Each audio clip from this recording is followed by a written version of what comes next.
भाभी अपना मायका भूल जाओ। अरे भाभी, आपका तो चेहरा लटक गया है। क्या हुआ जो मायके नहीं जाओगे?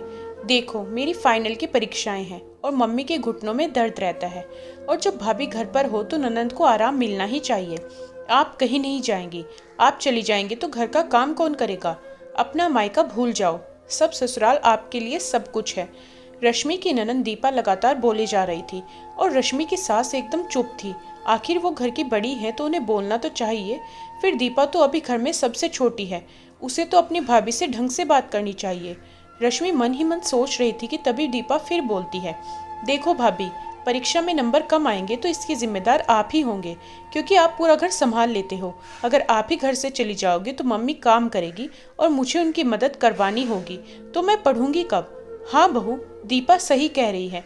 अभी मायके मत जाओ। अब तुम्हारी बहन मायके आ रही है तो वो अकेली रहकर चली जाएगी। अब जरूरी ही क्या है, उसके साथ में रहो। इसकी परीक्षाओं के बाद चली जाना, विमला जी ने रोकते हुए कहा।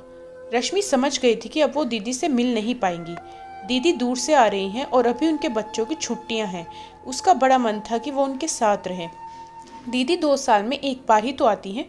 अब जब विमला जी और दीपा ने मिलकर फैसला सुना दिया है तो ये फैसला तो उसके पति राघव को हर हाल में मानना होगा, क्योंकि वो अपनी माँ और बहन के हर फैसले में अपनी मूक सहमति दे देते हैं। उसके खिलाफ वो कभी नहीं बोलेंगे। दीपा की परीक्षाएं तो बस बहाना है। अभी उसमें 1 महीना है, लेकिन जब से वो इस घर में आई है उसकी कार्यकुशलता उसकी दुश्मन बन गई है। माँ के दिए गए संस्कारों के कारण उसने आते ही पूरे घर को संभाल लिया, सबको काम हाथों में करके दिया और अब सब उसके आदी हो गए थे। घर के हर छोटे काम से लेकर बड़े काम के लिए रश्मि को ही पुकारा जाता था। यहाँ तक कि सबके चाय पीने के बाद जूठे कप उठाने के लिए भी रश्मि को ही आवाज दी जाती थी। अब ऐसे में ससुराल छोड़कर मायके जाना सबको अखर रहा था, पर उसे भी तो 2 साल बाद अपनी दीदी से मिलने का बड़ा मन था। आज सुबह ही पापा का फोन आया था कि समधन जी, रश्मि की बड़ी बहन आई हुई है तो उसे भेज दीजिएगा। कुछ दिन बहनें साथ में रह लेंगी। ये सुनते ही विमला जी से पहले दीपा ने अपना फैसला सुना दिया और परीक्षाओं की चर्चा छेड़ दी। अभी 2 साल पहले ही रश्मि की शादी राघव से हुई थी। दोनों की शादी पारिवारिक सहमति से हुई थी। रश्मि हर तरह से घर के कामों में दक्ष थी। उसने सामान्य पढ़ाई लिखाई की थी, पर घरेलू कामों को वो घोटकर पी जाती थी। उसकी शादी में उसकी बड़ी बहन आई थी और उसके बाद वो उनसे मिली नहीं। 2 साल बाद उसका भी उनके साथ रहने का बड़ा मन था।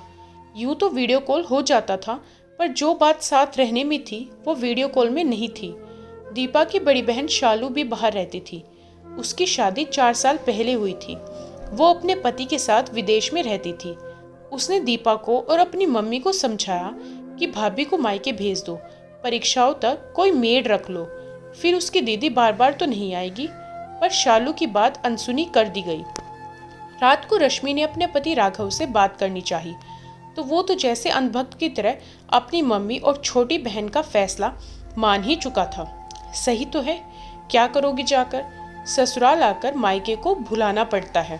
पहले ससुराल के रिश्ते होते हैं, अब मायके के रिश्ते पीछे छूट गए हैं।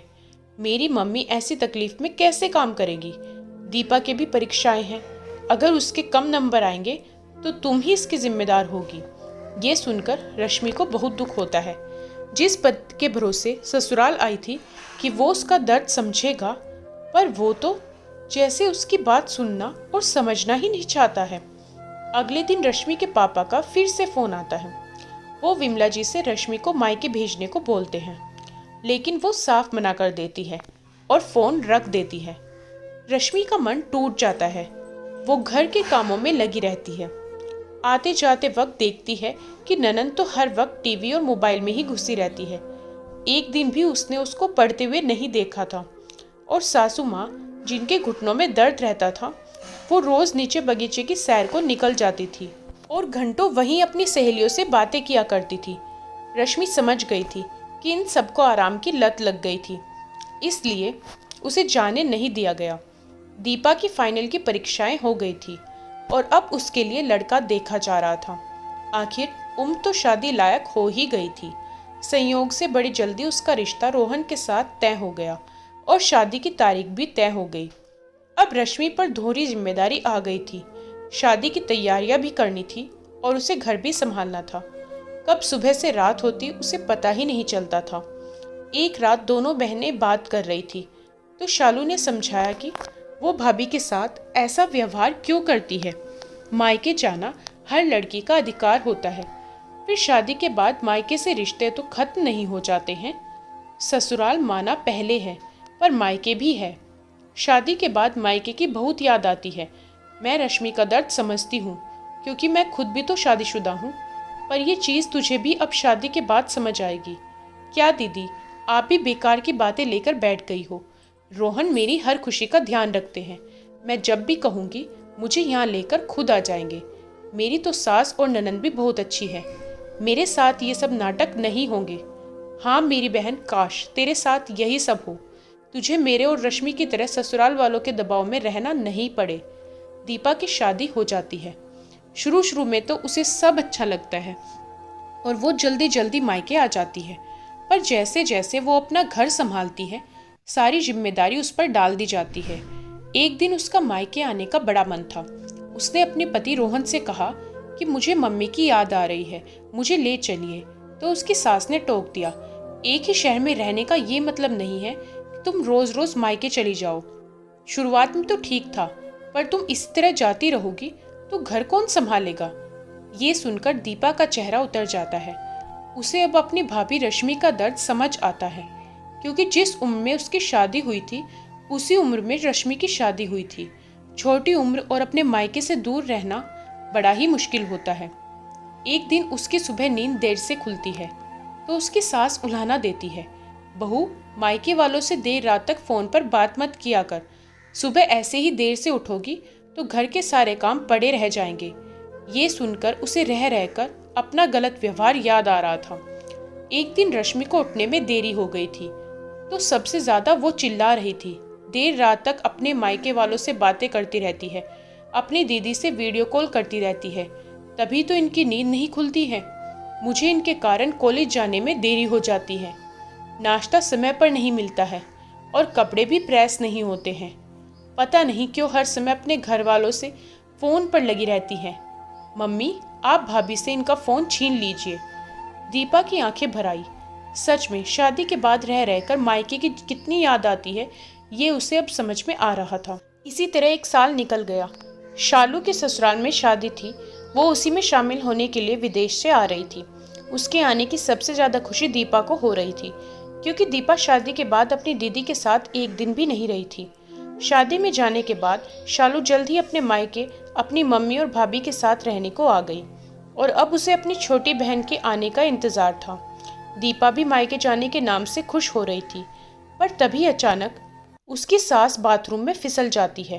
फ्रैक्चर तो नहीं होता है पर दर्द पाँव में बहुत हो रहा था। उसी वक्त दीपा के पापा का फोन आता है। वो दीपा को मायके भेजने को कहते हैं पर उसकी सास मना कर देती है। समधी जी, पैरों में दर्द है, बहू को भेज दूंगी तो यहाँ घर का काम कौन करेगा। अब जितने दिन मायके रहना था ये रह ली, अब तो हमारे घर की बहू है।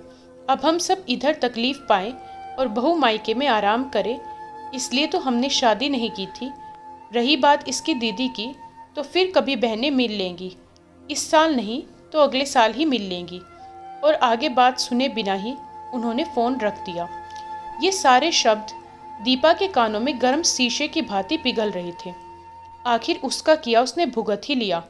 उसने हमेशा अपनी भाभी रश्मि को मायके जाने से रोका और हमेशा उनका दिल दुखाया। शायद आज इसलिए उसके साथ भी वो ही सब कुछ हो रहा है। आज उसे अपने किए गए हर कर्म का फल मिल रहा है। आज वो अपनी भाभी की जगह पर खड़ी है और खुद को असहाय महसूस कर रही थी। आंखों में आंसू और दिल में बड़ा ही दर्द था। तभी उसकी मम्मी का फोन आया। दीपा, तू तो कहती थी कि तेरे ससुराल वाले बड़े अच्छे हैं और अब उन्होंने ही तुझे भेजने से मना कर दिया। क्या हुआ जो बहू को 2-4 दिन के लिए भेज देते? दोनों बहनें साथ रह लेती, आपस में दिल की बात कर लेती, खुश हो लेती। तभी वो बोलती है, मम्मी मेरे ससुराल वाले तो अच्छे नहीं हैं। रश्मि भाभी के ससुराल वाले भी कौन से अच्छे हैं? हमने भी तो भाभी को कई बार ससुराल नहीं भेजा, उनका दिल दुखाया, कभी परीक्षाओं का तो कभी बीमारी का बहाना बनाया। आज यही सब मेरे ससुराल वाले कर रहे हैं तो क्या अनोखा और नया कर रहे हैं? सब ऐसा ही करते हैं। बहू एक बार घर में आ जाए तो फिर वो उनके हाथों की कठपुतली बन जाती है। उसके मायके जाने पर लगाम कस दी जाती है। ससुराल वालों की मर्जी से वो आती है जाती है। कभी कभी मायके भेजने के बाद भी बीच में ही बुला ली जाती है। बहू की अपनी मर्जी अपनी भावना तो बिल्कुल भी नहीं है। वो तो सास भी ससुराल वालों के हिसाब से लेती है। अब मुझे भाभी का दर्द समझ आ रहा है। शालू दीदी मुझे समझाती थी पर मैं कभी भी नहीं मानी। पर आप तो मुझे समझा सकती थी कि भाभी के साथ ऐसा गलत व्यवहार मत कर। आप तो मुझे सही शिक्षा दे सकती थी। आप तो खुद एक बहू रह चुकी हैं। आपको तो भाभी के दर्द का एहसास होता होगा। ये दर्द का एहसास मुझे अब समझ में आया है। आप भाभी के साथ अच्छा व्यवहार करती, मुझे भी समझाती, तो आज आपके बेटी को अपने मायके आने के लिए तरसना नहीं पड़ता। ये सब सुनकर विमला जी की बोलती बंद हो गई। उन्होंने फ़ोन रख दिया। फ़ोन स्पीकर पर था। शालू और रश्मि सब बातें सुन रही थी। दोनों ही निशब्द थी। शालू कुछ दिनों के लिए रहकर वापस चली गई। कुछ महीने बीते थे। दीपा 4 दिनों के लिए मायके आई थी। पर उसी वक्त रश्मि की मम्मी की बीमारी का फ़ोन आता है तो उसने आगे होकर कहा, माँ, भाभी को मायके भेज दीजिए। इनकी मम्मी को इनकी बहुत ज़रूरत है। भाभी आप आराम से जाइए। यहाँ की और मेरी ज़रा भी चिंता मत करिए। यहाँ मम्मी और मैं एक दूसरे को संभाल लेंगे।